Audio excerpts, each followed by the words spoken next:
Hi friends, welcome back to my YouTube channel. So ಯಾರೆಲ್ಲ ನನ್ನ video ನೋಡ್ತಾ ಇದ್ದೀರಾ, ಬೇಗ ನನ್ನ ಚಾನಲ್ನ ಸಬ್ಸ್ಕ್ರೈಬ್ ಮಾಡ್ಕೊಳ್ಳಿ. ಹಾಗೆ ಪಕ್ಕದಲ್ಲಿರೋ ಬೆಲ್ ಐಕನ್ ಕೂಡ ಕ್ಲಿಕ್ ಮಾಡ್ಕೊಳ್ಳಿ. ಸೊ ಇವತ್ತಿನ ವೀಡಿಯೋ ಏನಂತ ಶುರು ಮಾಡೋಣ ಬನ್ನಿ ಫ್ರೆಂಡ್ಸ್.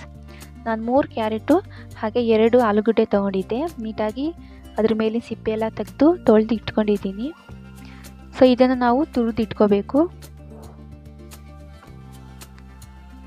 ಈ ಥರ ತುರಿದು ನಾನು ಆಲೂಗಡ್ಡೆನ ನೀರಿಗೆ ಹಾಕ್ತಾ ಇದ್ದೀನಿ. ಯಾಕಂದರೆ ಅದು ಹಾಗೆ ಇಟ್ಬಿಟ್ರೆ ಬ್ಲ್ಯಾಕ್ ಆಗೋಗ್ಬಿಡುತ್ತೆ. ಹಾಗಾಗಿ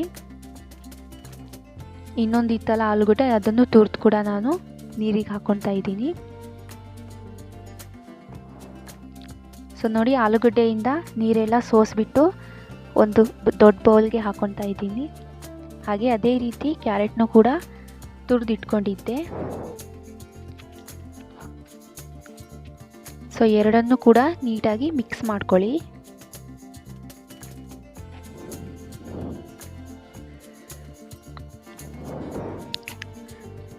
ಈ ಥರ ನೀಟಾಗಿ ಮಿಕ್ಸ್ ಮಾಡಿಬಿಟ್ಟು ಆಮೇಲೆ ನಾನು 2 ಟೇಬಲ್ ಸ್ಪೂನಷ್ಟು ಅಚ್ಚ ಖಾರದ ಪುಡಿ ಹಾಕ್ತಾಯಿದ್ದೀನಿ. ನಿಮಗೆ ಇನ್ನೂ ಖಾರ ಬೇಕಂದರೆ ಇನ್ನೊಂದು ಸ್ಪೂನ್ ಹಾಕ್ಕೋಬೋದು.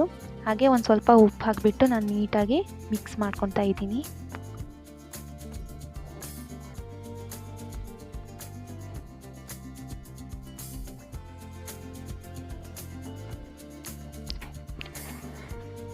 ನಾನಿಲ್ಲಿ 2 ಟೇಬಲ್ ಸ್ಪೂನಷ್ಟು ಕಾರ್ನ್ಫ್ಲೋರ್ ಹಾಕ್ತಾಯಿದ್ದೀನಿ. ಕಾರ್ನ್ಫ್ಲೋರ್ ಇಲ್ಲ ಅಂದರೆ ಅಕ್ಕಿ ಹಿಟ್ಟು ಹಾಕ್ಕೋಬೋದು. ಹಾಗೆ 5 ಟೇಬಲ್ ಸ್ಪೂನಷ್ಟು ಮೈದಾ ಹಿಟ್ಟು ಹಾಕ್ಕೊತಾ ಇದ್ದೀನಿ. ಸೊ ನೀವು ಹಿಟ್ಟು ಅಷ್ಟೇ ಹಾಕ್ಕೋಬೇಕಂತ ಏನಿಲ್ಲ,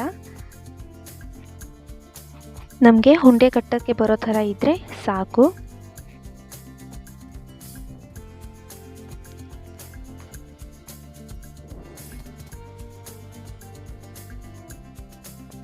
ನೋಡಿ, ನೀಟಾಗಿ ಈ ಥರ ಮಿಕ್ಸ್ ಮಾಡ್ಕೊಳ್ಳಿ. ಸೊ ನನಗೆ ಹಿಟ್ಟು ಒಂದು ಸ್ವಲ್ಪ ಕಡಿಮೆ ಆಯಿತು ಅಂತ ಅನ್ನಿಸ್ತು. ಹಾಗಾಗಿ ನಾನು ಇನ್ನೂ 2 ಟೇಬಲ್ ಸ್ಪೂನಷ್ಟು ಮೈದಾ ಹಿಟ್ಟನ್ನ ಹಾಕ್ಕೊಂಡು ಕಲಿಸ್ಕೊತಾ ಇದ್ದೀನಿ.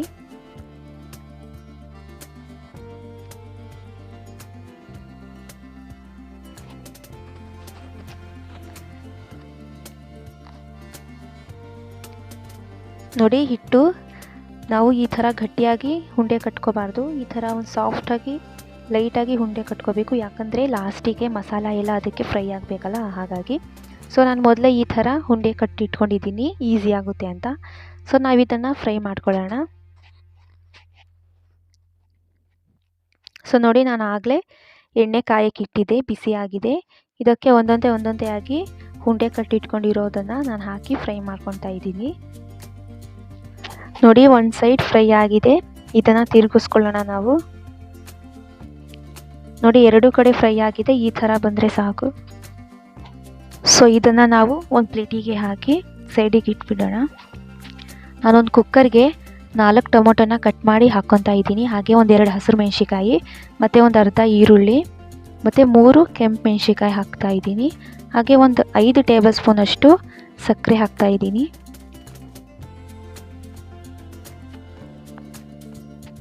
ಹಾಗೆ ಒಂದು ಸ್ವಲ್ಪ ಉಪ್ಪು ಮತ್ತು ಒಂದು ಟೀ ಗ್ಲಾಸಷ್ಟು ನೀರು ಹಾಕಿಬಿಟ್ಟು 2 ವಿಷಲ್ ಕೂಗಿಸ್ಕೊಳ್ಳೋಣ. ನೋಡಿ, ತಣ್ಣಗಾಗಿದೆ. ಇದನ್ನು ನಾವು ರುಬ್ಬಿಟ್ಕೋಬೇಕು. ಹಾಗಾಗಿ ಒಂದು ಮಿಕ್ಸಿ ಜಾರ್ಗೆ ಹಾಕ್ತಾ ಇದ್ದೀನಿ.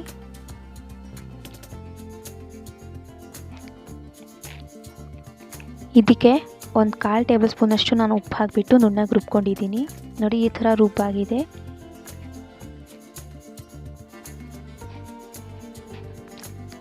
ಇದನ್ನು ನಾನು ಒಂದು ಪಾತ್ರೆಗೆ 1 ಟೇಬಲ್ ಸ್ಪೂನಷ್ಟು ಎಣ್ಣೆ ಹಾಕಿಬಿಟ್ಟು ನಾವೇನು ರೆಡಿ ಮಾಡ್ಕೊಂಡಿದ್ವಲ್ಲ ಸಾಸು, ಅದನ್ನು ಹಾಕಿ ಅದನ್ನು ಒಂದು ಸ್ವಲ್ಪ ಬೇಯಿಸ್ಕೊಳ್ಳೋಣ. ಅದಕ್ಕೊಂದು ಸ್ವಲ್ಪ ನೀರು ಹಾಕಿಬಿಟ್ಟು ನಾನು ಕುದಿಸ್ಕೊತೀನಿ.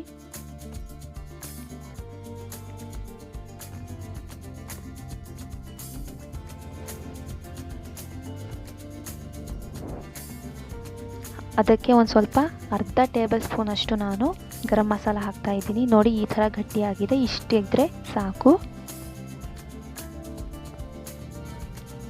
ಹಾಗೆ ನಾನೊಂದು ಬೌಲ್ಗೆ 1 ಟೇಬಲ್ ಸ್ಪೂನಷ್ಟು ಮೈದಾ ಹಿಟ್ಟು ಹಾಕಿಬಿಟ್ಟು ಅದಕ್ಕೆ ಒಂದು ಸ್ವಲ್ಪ ನೀರು ಹಾಕಿ ಒಂಚೂರು ಗಂಟುಗಳಿಲ್ಲದೆ ಕಲಿಸ್ಕೊತೀನಿ.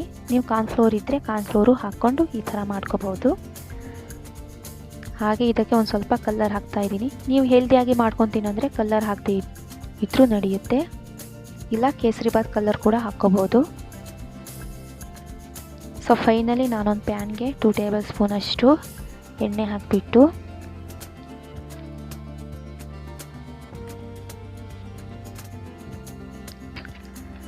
ನಾನೊಂದು ಹಸಿರು ಮೆಣಸಿನ್ಕಾಯಿನ ಸಣ್ಣದಾಗಿ ಕಟ್ ಮಾಡಿ ಇಟ್ಕೊಂಡಿದ್ದೆ. ಹಾಗೆ ಒಂದು ಈರುಳ್ಳಿನ ಕೂಡ ಸಣ್ಣದಾಗಿ ಹೆಚ್ಚಿಟ್ಕೊಂಡಿದ್ದೆ. ಅದನ್ನು ಹಾಕಿ ಗೋಲ್ಡನ್ ಬ್ರೌನ್ ಕಲರ್ ಬರೋವರೆಗೂ ಫ್ರೈ ಮಾಡ್ಕೊಳ್ಳಿ.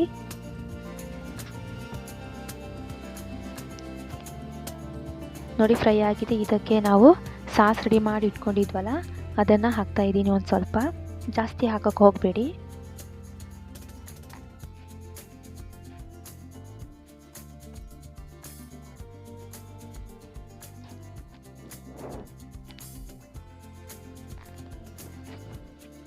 ಮತ್ತು ನಾವು ಮೈದಾ ಹಿಟ್ಟಿನ ನೀರು ರೆಡಿ ಮಾಡ್ಕೊಂಡಿದ್ವಲ್ಲ ಅದನ್ನು ಸ್ವಲ್ಪ ಹಾಕಿ ನಾನು ಸ್ವಲ್ಪ ಕುದಿಸ್ಕೊತೀನಿ.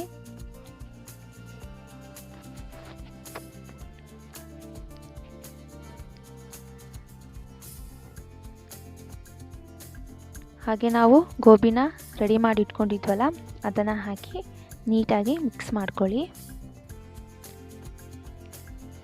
ಸೊ ನಿಮಗೆ ಕ್ರಿಸ್ಪಿಯಾಗಿ ಹಾಗೆ ಒಂದು ಸ್ವಲ್ಪ ಗಟ್ಟಿಯಾಗಿ ಬೇಕಂದರೆ ಇದೇ ಥರ ಇರಲಿ. ಸೊ ನಿಮಗೆ ಸಾಫ್ಟಾಗಿ ಒಂದು ಸ್ವಲ್ಪ ಸ್ಮೂತಾಗಿ ಬೇಕಪ್ಪ ಅಂತ ಅಂದರೆ ಇನ್ನೊಂದು ಸ್ವಲ್ಪ ನೀರು ಹಾಕ್ಕೊಂಡು ನೀವು ನೀಟಾಗಿ ಬೇಯಿಸ್ಕೋಬಹುದು.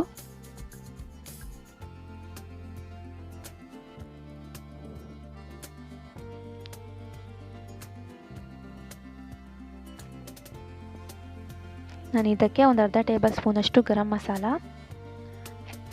ಅರ್ಧ ಟೇಬಲ್ ಸ್ಪೂನಷ್ಟು ನಾನು ಅಚ್ಚ ಖಾರದ ಪುಡಿ, ಹಾಗೆ ಅರ್ಧ ಟೇಬಲ್ ಸ್ಪೂನಷ್ಟು ಧನಿಯಾ ಪುಡಿನ ಹಾಕಿ ಮಿಕ್ಸ್ ಮಾಡ್ಕೊತಾ ಇದ್ದೀನಿ.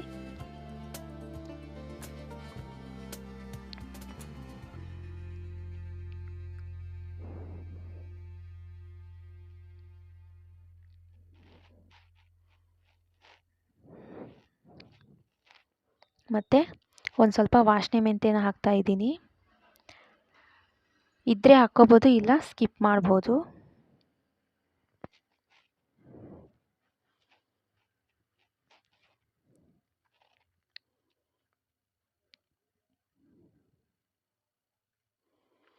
ಸೊ ನೋಡಿ ಆಗಿದೆ, ಎಷ್ಟು ಚೆನ್ನಾಗಿ ಬಂದಿದೆ ಅಂತ. ನಾನು ಇದನ್ನು ಒಂದು ಬೌಲ್ಗೆ ಸರ್ವ್ ಮಾಡ್ಕೊತೀನಿ.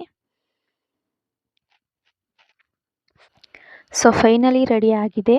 ಎಷ್ಟು ಚೆನ್ನಾಗಿ ಬಂದಿದೆ ನೋಡಿ ಗೈಸ್. ನಿಮಗೆ ಈ ವಿಡಿಯೋ ಇಷ್ಟ ಆದರೆ ಲೈಕ್ ಮಾಡಿ, ಶೇರ್ ಮಾಡಿ, ಕಮೆಂಟ್ ಮಾಡಿ. ಹಾಗೆ ನೀವು ಮನೇಲಿ ಟ್ರೈ ಮಾಡಿ ಹೇಗಿತ್ತು ಅಂತ ಕಮೆಂಟ್ ಬಾಕ್ಸಲ್ಲಿ ಕಮೆಂಟ್ ತಿಳಿಸಿ. ನೆಕ್ಸ್ಟ್ ವಿಡಿಯೋ ಜೊತೆ ಬರ್ತೀನಿ. ಅಲ್ಲಿವರೆಗೂ ಕೀಪ್ ವಾಚಿಂಗ್. ಬಾಯ್.